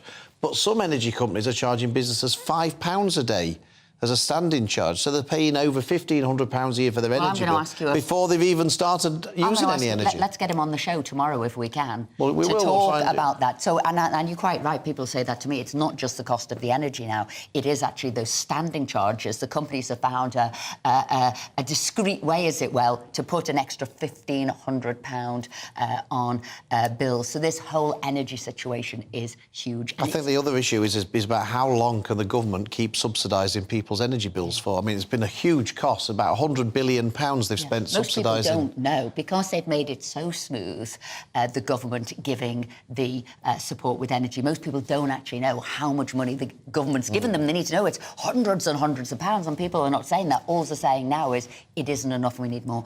I'll tell you something else now, as we've talked about this before on the show, and it's a big, important issue to me, and that is food inflation. And most of that food inflation has come from the energy costs and having to absorb that. And for ages, those manufacturing, those companies absorbed it. Now they're saying we're going to have to hand it on to the customer, otherwise we will go bust. But we're going to try and get that guy on tomorrow. We will. We'll see if we can get him. I'll try and get hold of him. In the interim, still with us here, still on the streets of Birmingham, we've got Liam there. I know you were just about to interview your guest. Sorry about some kind of miscommunication there, Esther and Phil. I apologise to you and to GB News viewers and listeners. I am pleased to be here in Birmingham City Centre with Stephen Morley. He is the president of the Confederation of British Metal Forming. Stephen, you represent companies, hundreds of companies, with tens of thousands of employees in British manufacturing. You've got to be pleased that we've avoided recession, with manufacturing playing a part in that. Very pleased. We've made 8,000 more vehicles in automotive in February this year compared to February last year. It's a really positive side, and I think there's too much talk down of our economy. I think we've avoided recession now for 3 or 4 months, and the doom-mongers keep saying we're going to recession, and we keep avoiding it, so it's got to be positive. We are in Britain's second city, our manufacturing heartland, Stephen, but you are concerned, aren't you? Many of the companies that you represent, they're not very, very intensive users of energy like steel makers that will continue to get support with their sky-high energy bills. But for many of your companies, their energy costs can be 20, 30, 40%, and they're going to lose all government support with those energy bills from today. What are the implications? It's very serious. I think we've just mentioned automotive, and a lot of these companies are in the supply chain. If we start to fragment the supply chain, then our automotive sector, our aerospace sector, all our manufacturing OEMs will fall down. And we've got companies now who are paying probably £800,000 for their annual bill. It's going to go to 4.3 million, and that's with the EBDS, the new scheme. So it doesn't help at all. So there is still some support with energy bills for your members, but not nearly as much as there was only yesterday. Well, it was £18 billion I put in last year, and now it goes down to £5 billion. But that £5 billion has got a different threshold, and it's focused on high-intensity users, not the small manufacturers who we represent. There's lots of manufacturers across the country, and their energy bill is a high proportion of their turnover, as you just said, and they're getting no support or very little support. You know, it's a disaster. It could be an absolute disaster. Do you think manufacturing companies that won't get support with their energy bills from today but still use a great deal of energy, do you worry, Stephen, that despite their resilience, despite the fact that they've been doing better than expected over the last few months, as these GDP numbers show, do you worry that some of those manufacturers may struggle to survive? I'm afraid to say we've already seen it happen. We've had 3 manufacturers in this region, in the Midlands, go already, and that's before I expected. Coming out of COVID and Brexit, I know it seemed a long time ago, but people were struggling anyway with the supply chain issues on top of that. And this now is like, it really is the final straw to break the camel's back, really. It really is a problem. It really is. It is. I'm surprised we've seen companies go already, but there'll be plenty more, I think, unfortunately. And many of your companies, I know from speaking to them over recent days, they're also concerned about that hike in corporation tax that we saw in the budget, from 19 to 25%. Seems to be a bit of a double whammy for small and medium-sized companies who are going to lose support with their energy bills too. Yeah, it's a big problem. I just feel the government don't take enough credence in manufacturing. They don't understand it. They don't understand supply chains. They focus on vote-catching companies and they don't focus on the lower level. There's far more people working lower-end manufacturing than there is in the companies to look after. So what do you want to see the government do? Do you want to see them reconsider the fact that they're taking support with energy bills away from many of the companies that you represent? And we're talking about hundreds of companies with tens of thousands of employees. Yes, we wrote to Kerry Badenoch and asked her to re-look at the scheme. The scheme is a botched scheme. It won't work. It won't support our manufacturers. But we've also gave them some ideas that won't cost any money. For instance, we spoke about that it only covers the wholesale cost. That's only 35% of the bill, but energy companies have been putting up all the other elements, like standing charge, for instance, over the last year, and there's no regulation, and Ofgem are toothless. We need the government to step in and look at how they can control energy companies on that particular factor. I'm also very concerned about the mis-selling of contracts, where we've got members who were told if they didn't take the new contract, they would be cut off, basically. Yeah. And we've got several different examples of that. And we've asked the government to look at the contract signed between July and December last year to see if they can be renegotiated. Renegotiated, now that wholesale prices are lower. Well, Stephen, that's a very important message from you. You are the president of the Confederation of British Metal Forming. There's concern here in our manufacturing heartland, Phil and Esther, that this lack of energy support from now on for companies that aren't as energy intensive as the steel makers, they'll continue to get support, but still use a great deal of energy. That support's gone, and we have fears here for the future of firms and the people that they employ. Back to you. Thanks ever so much for that, Liam. Very important message, I thought, indeed, from Stephen. Well, plenty more still to come on Friday morning with Esther and Phil. We'll be getting the latest from the ongoing Partygate Boris investigation. But first, it's time for the news with Rihanna.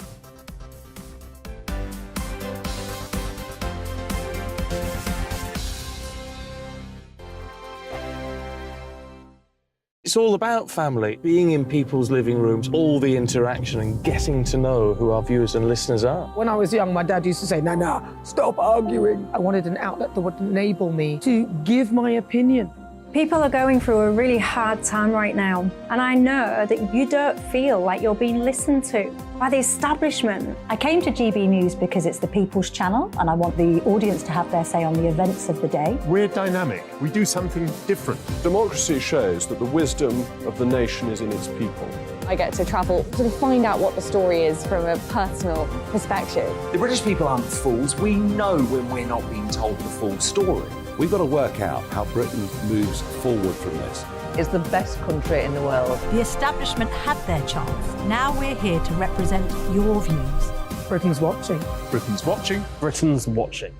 We're proud to be GB News. The People's Channel. Britain's news channel. Hello, I'm Michelle Dewberry, and you can join me every weekday 6 till 7 on Jubes and Co. You're an inspiration to us all. Click that bit up. Well, you are. That's my ringtone. My political ambitions those days are gone, I can tell you. She's only teasing. Go on. He's probably going to want to lay down now. I'll give him 2 minutes to have one. Let's respectfully disagree. That's what we like on Jubes and Co. Come and join us. GB News, the People's Channel. Michelle Dewberry, weekday evenings at 6 o'clock. Start the day with GB News. We catch up on all the big stories you didn't hear the night before. And take a look at what the world's talking about this morning. That's right, Monday to Thursdays from 6 o'clock. It's Breakfast with Eamon and Isabel. Straight after breakfast, join us, Bev Turner and Andrew Pearce. We're going to take you through till noon. We'll be tackling the big topics of the day, including the things that the other channels just won't talk about. If it's happening here. Wake up to mornings on GB News, the People's Channel. Britain's news channel. I'm Simon Evans. Join me on GB News for Headliners at 11 p.m. What's the scoop? I'll be joined by two of the country's top comedians. That's right. As we take a look at tomorrow's newspapers tonight. We're going to get into trouble. If it's a big story, we'll be covering it. Spill some tea on him. There we go. But we'll also have some fun. I wouldn't stick up a bank.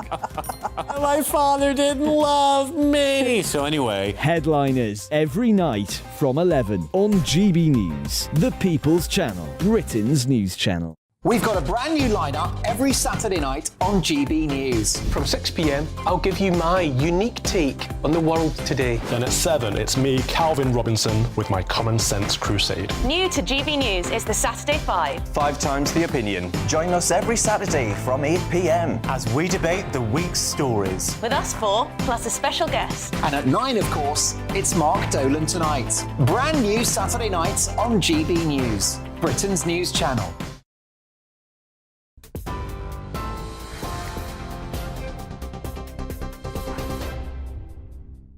Welcome back. It's coming up to 11:30. I'm Rhiannon Jones in the GB newsroom. Britain has joined an 11-nation trans-Pacific bloc in its biggest trade deal since leaving the EU. After nearly 2 years of negotiations, the UK is now part of the Comprehensive and Progressive Agreement for Trans-Pacific Partnership. The deal will cut UK tariffs on cheese, cars, chocolate, gin and whiskey. It's expected to boost the economy by £1.8 billion over 10 years. It'll also build post-Brexit trade links with Brunei and Malaysia.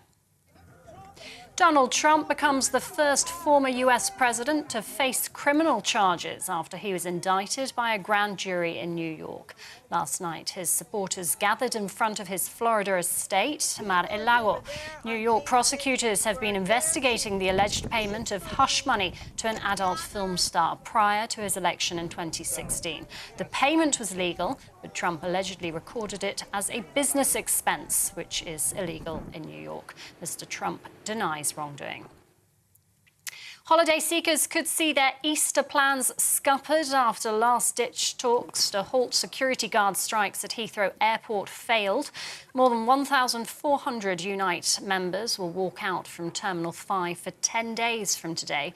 The airport says it's drafting in 1,000 extra staff to help passengers. The Independent's travel correspondent Simon Calder says more BA flights have been cancelled overnight, with up to 70 cancelled. Around 1.7 million workers are set to benefit from a national minimum wage increase from tomorrow. Workers aged 23 and over will now get a 92 pence rise, taking the minimum wage to £10.42 an hour. Think tank The Resolution Foundation has called it the biggest annual cash rise in the 24-year history of the minimum wage. TV online, DAB+ radio and on TuneIn. This is GB News. Now it's back to Esther and Philip.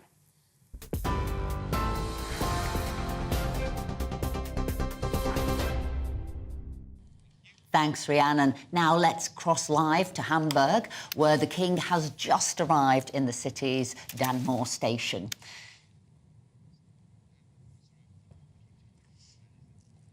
This is the royal visit here. It's the end of a 3-day visit. By all accounts, Philip, it's been very successful, viewed as successful, both here in the UK and also in Germany.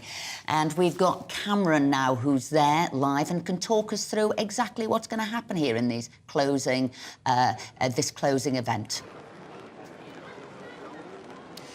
Good morning, Esther. Yes, as you said, the King has just arrived at Hamburg's train station. He travelled from Berlin this morning alongside the Queen Consort, who is wearing a brooch which used to belong to Queen Victoria and was given to Queen Victoria by her husband, Prince Albert, who of course was German, on their wedding day. But on arrival, Their Majesties are going to be greeted by the first Mayor of Hamburg and his wife on the platform, which you may be seeing on your screens now if you're watching on television. It will be on social media if you're watching on radio. Their Majesties will then be walked to the Kindertransport Memorial with the first Mayor of Hamburg, and this is the memorial that commemorates the British-led initiative to bring 10,000 children from Germany to the United Kingdom in 1938 to give them safe passage and escape the Nazis. It's the 85th anniversary of that happening this year. The Queen Consort is expected to lay a white flower at that memorial, and then following that, the King and Queen Consorts will be going to St. Nikolai Church here in Hamburg, or I should say the ruins of the church. It was bombed by Allied forces in 1943. It is the 80th anniversary this year of that bombing, and there's going to be a short ceremony really to commemorate those who lost their lives during the Second World War, but particularly with the Allied bombing of Hamburg. The King is expected to lay a wreath, so is the German President as well, and there's going to be a performance by a boys' choir at that memorial church. I heard them rehearsing earlier actually, and it was pretty spectacular, let me assure you. So as soon as we've got those pictures from the Kindertransport and St. Nikolai Church, will bring those straight to you. But as I said, the King and Queen Consort just arrived in Hamburg. It's the final day of their 3-day state visit here to Germany. As you said, Esther, it's been a pretty big success so far. The first 2 days in Berlin received great praise both here in Germany and in the United Kingdom, and I'm sure officials at Buckingham Palace will be hoping for a clean sweep of positive coverage on the final day of the tour. So let's hope that the rain doesn't dampen everyone's spirits. But you may notice, if you're watching on television behind me, there are very determined crowds here in Hamburg. I'm just outside the City Hall where the King and Queen Consorts are expected to be later, and despite the rain, they have come out in droves. I reckon there's at least 300-400 people here so far already to meet the King and Queen Consorts, but perhaps we will see them do a bit of a walkabout in the rain. We'll have to wait and see. But yes, all in all, they seem pretty popular here, Esther and Phil, the King and Queen Consorts. Cameron, I just wonder, obviously the trip to Berlin was very successful, as you said earlier, and obviously successful from a diplomatic perspective. How popular has the King and Queen been with the members of the public in Germany?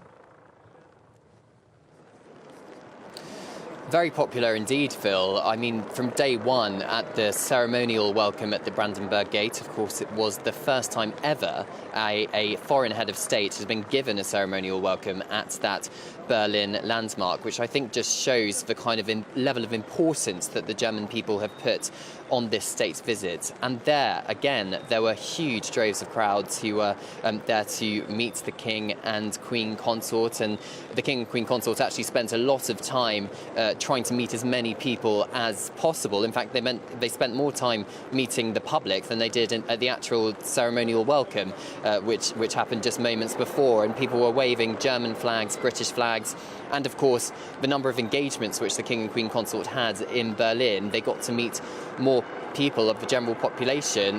They also met Ukrainian refugees as well. The Queen Consort is going to be visiting a school later on today to try and champion literacy and read to school children here. And as I said, they are on a number of the front pages for 2 days in a row. The first day we had that magnificent state banquet hosted by the German president.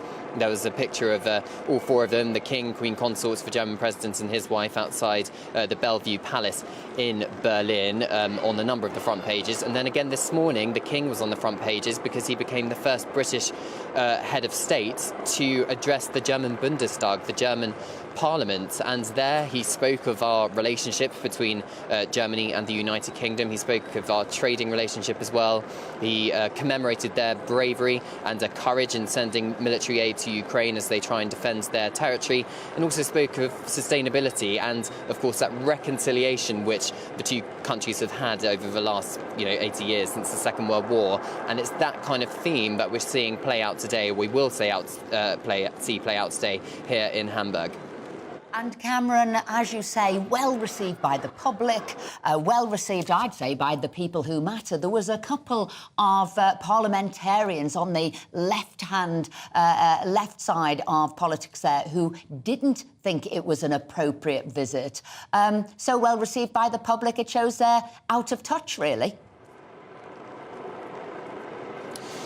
Yeah, it's interesting, isn't it? We've got to remember that Buckingham Palace decides where to send the King and Queen Consort on a state visit on government advice. It would have been UK government advice as to why they decided to send the King and Queen Consort to Germany, to a European country, rather than a Commonwealth nation. And remember, we originally were going to start this state visit in France, but due to those ongoing protests, some of which turned violent over pension reforms in France, the French government were forced to ask Buckingham Palace and the British government to postpone the French part of the tour. So Germany was very much in the limelight this week, and so far it's gone, touch wood, without a hitch. But clearly the British government thought it was necessary to try and shore up relations with our closest European neighbours post-Brexit and post that Windsor framework agreements between Rishi Sunak and the European Commission President Ursula von der Leyen, instead of going to a Commonwealth nation, which is what Queen Elizabeth II did following her coronation in 1953 for one of her first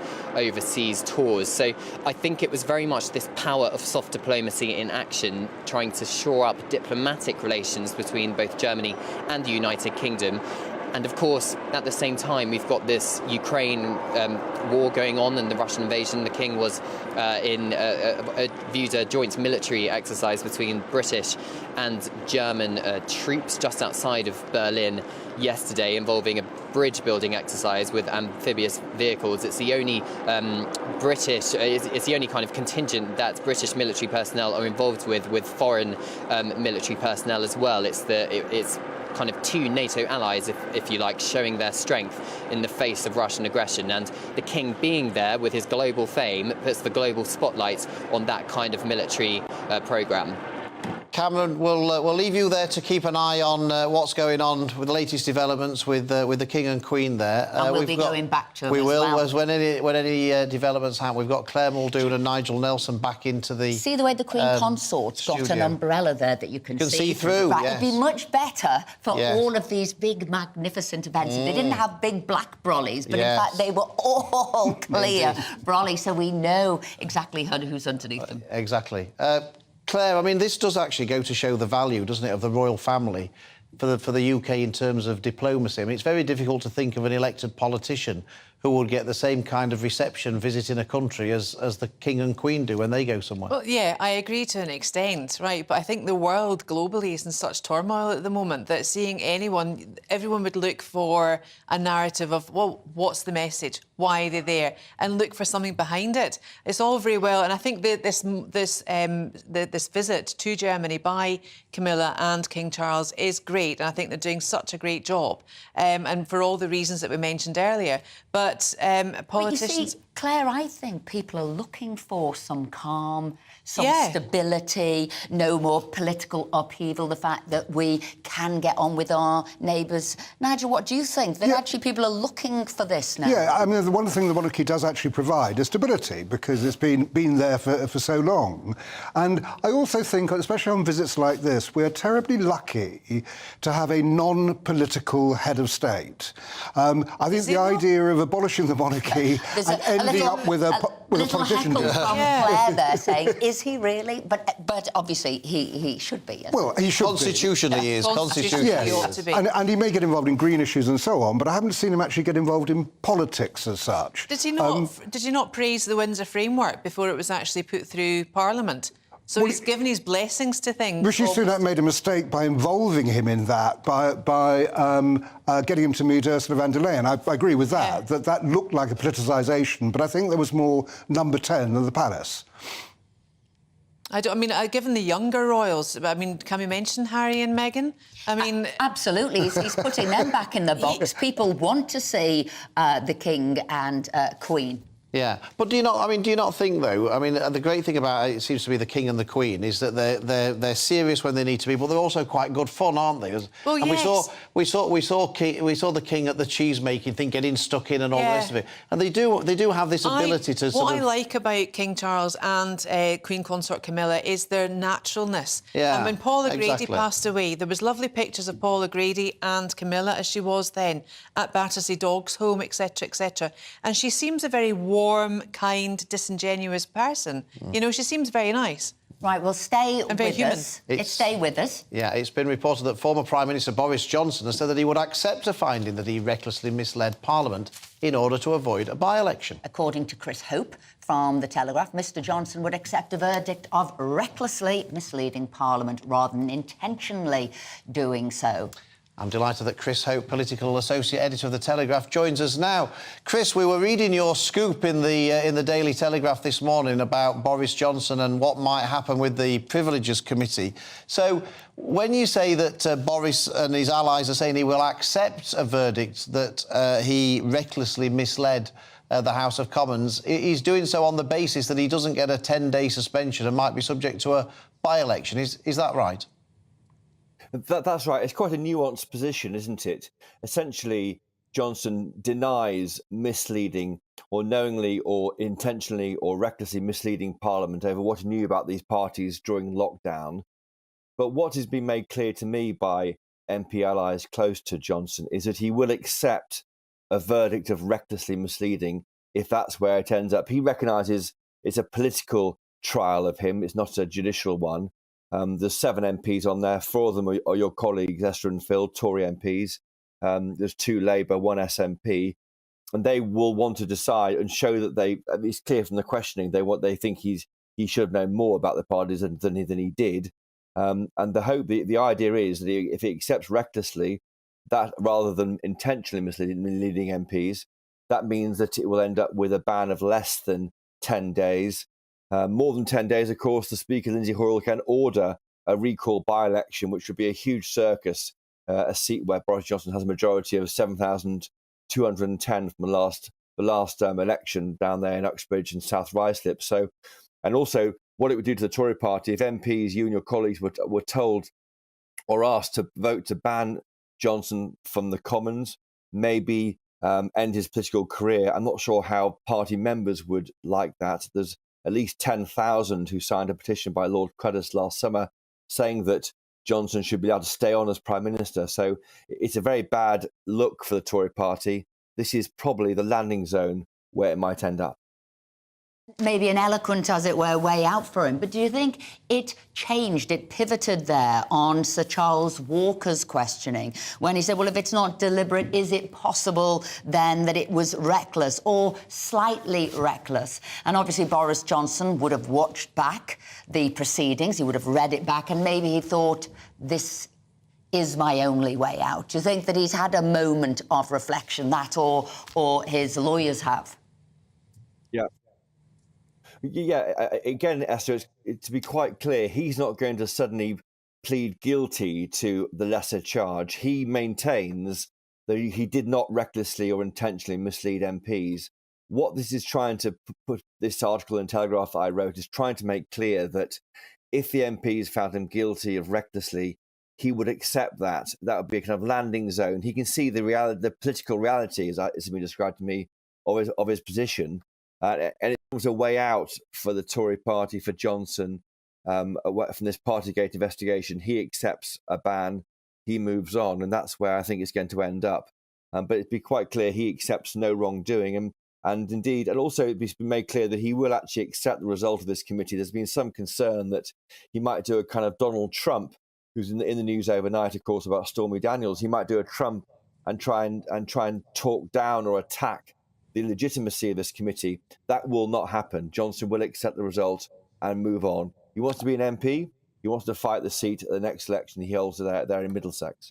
I suppose, Chris, it's hard for him to do a Trump situation because, as you said, the majority of MPs on this committee are Conservatives, and so it's not like in America where the Democrats are leading the charge. So it's a difficult thing. I just wonder, I mean, even if he does get a ban of less than 10 days and it doesn't lead to a by-election and whatever, I mean, it must surely mark the end of Boris Johnson's attempts to ever become Prime Minister again, doesn't it, being suspended from the House of Commons for any length of time, surely?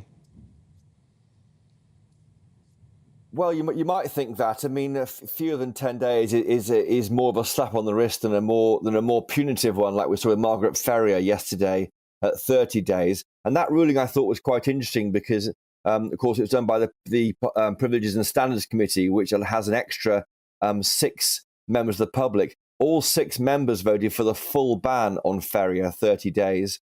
Amongst the remaining 6 MPs, 4 of them were against that. And there's a feeling, I think, out there away from Westminster that MPs, when they judge each other, they're often more lenient than the public are. And I think the committee, the Privileges Committee, looking at Johnson, the 7-strong one, will look at that ruling and be aware that if they are too soft on Johnson, the public might react very badly to that. Of course, they're MPs too. They meet MPs in their constituencies at weekends, today, tomorrow, whenever. They will be pressured to do the right call, and they're taking their position very, very seriously, almost like a jury. They're not talking about it, but there's pressure from all sides, from the public who want to see Johnson held to account, from number 10 in the Whip's office who don't want a by-election. It's not easy. Full balancing of Christopher Hope, thank you very much indeed, and of course congrats for getting that scoop as well. Now the runaway couple, aristocrat Constance Martin and Mark Gordon, will stand trial in January next year, charged in connection with the death of their baby daughter. Joining us now with the latest is GB News Home and Security Editor Mark White. So, Mark, can you give us the latest news? This is an absolutely tragic case. We heard that Constance Martin and Mark Gordon, they appeared in court number 1 here at the Old Bailey for their first Crown Court appearance. They are charged with manslaughter in relation to the death of their 2-month-old baby girl, a baby girl that at an earlier court appearance we were told they had named Victoria. They're also charged with concealing the birth of a child and with perverting the course of justice. Now, this whole episode began on the 5th of January when a vehicle was found abandoned on a lay-by on the M61 near Bolton. That vehicle had been driven by the couple. Forensic examination of the vehicle had shown that Constance Martin had given birth in or near the vehicle a day or two before that vehicle was found abandoned and on fire. The couple, for whatever reason, went on the run. They were spotted in Liverpool the following day. They were also then spotted down in Essex and in East London before eventually going down to the Sussex area, spotted on CCTV on numerous occasions. There were multiple appeals over the weeks by the police to try to trace this couple and their newborn. They were eventually spotted and arrested late in the evening of the 27th of February after a sharp-eyed member of the public spotted them in the north of Brighton. The police were called and just 6 minutes later the couple were arrested, but there was no sign of the newborn baby at that point. And then we saw over a couple of days a frantic search operation involving hundreds of police officers and mountain rescue teams and other volunteers. The remains of a child were eventually found in an allotment in a greenhouse there underneath some nappies wrapped in a plastic bag. A post-mortem examination that carried out has so far been unable to determine the cause of death. As I say, an absolutely tragic case. The couple have been remanded back into custody here at the Old Bailey. They'll appear at the Crown Court again in June, and we're told that the trial is scheduled for the 2nd of January next year. Mark White, thank you very much indeed for giving us that update. Now we're joined today by broadcaster Claire Muldoon and GB News senior political commentator Nigel Nelson. But the Boris story there sort of makes sense, doesn't it? You know, the public want to see something done. The MPs will be aware of what their constituents are saying. So Chris Hope's scoop there, this landing strip of reckless accepting reckless. Yes, if he had to accept anything. Boris Johnson originally objected to reckless being thrown in. It wasn't a normal kind of charge, but clearly it would be a lesser charge. And Chris is right that a select committee is a quasi-judicial process, but also it's a political one, and everyone's got their eyes on the politics of this. So, in the event that he was found to have knowingly misled Parliament, almost certainly there would be a 10-day or more suspension, recall petition, by-election in his seat. This way, of course, if you avoid the by-election, he gets his slap across the wrist, probably loses any chance of coming back. Danger of a by-election is he might run off to find a nice, safe seat somewhere else where one of his supporters would stand down, and he could be back in the frame again. So this might suit absolutely everybody. Claire, I just wondered, I mean, do you think anybody's actually changed their opinion about Boris as a result of this sort of privileges committee? No. And do you think, well, that whatever finding they come with, do you think anyone will change their opinion about Boris Johnson? Absolutely so in not many at all. respects, it's completely pointless exercise. It is, and I don't understand why Boris is under this separate committee these separate committee findings, and made Margaret Ferrier yesterday for the House of Commons Standard Committee, and Lindsay Hoyle at the time used the word reckless for her behaviour. Don't forget, I mean, she went up and down the country on a train testing positive for COVID. She went to beauty therapy. She did a lot that she shouldn't have done. She's got a 30-day ban. She got a 30-day ban, but that should trigger a by-election for her seat. And then hopefully Labour or Conservatives will be Labour, will get into start eroding the SNP faction of Hamza, the First Minister. Well, that is an interesting point, isn't it? The dynamics there now in Scotland. New leader, whether he's liked, whether he's not. But this by-election could actually indicate what's going to happen at a general election, and maybe Scotland will fall to Labour. It could indeed. I mean, at the moment that Labour are only 5 points behind in her seat, so there's a good chance they could capture it. It rather depends now what Scottish perception is of the SNP now that we've lost Nicola Sturgeon. Oh, well, look, I mean, they had, 125,000 members back in 2019 that dropped to 72,000 at this time for voting. Only 50,000 turned out to vote for the three of them. And Hamza won. Claire Go Muldoon, figure. Nigel Nelson, thank you very much indeed. That's all we've got time for today. But up next, it's GB News Live with Mark Longhurst. And, of course, we'll be back at 10 a.m. tomorrow with a whole range of topics, including we'll be asking, are right-wing comedians sexist? See you tomorrow at 10.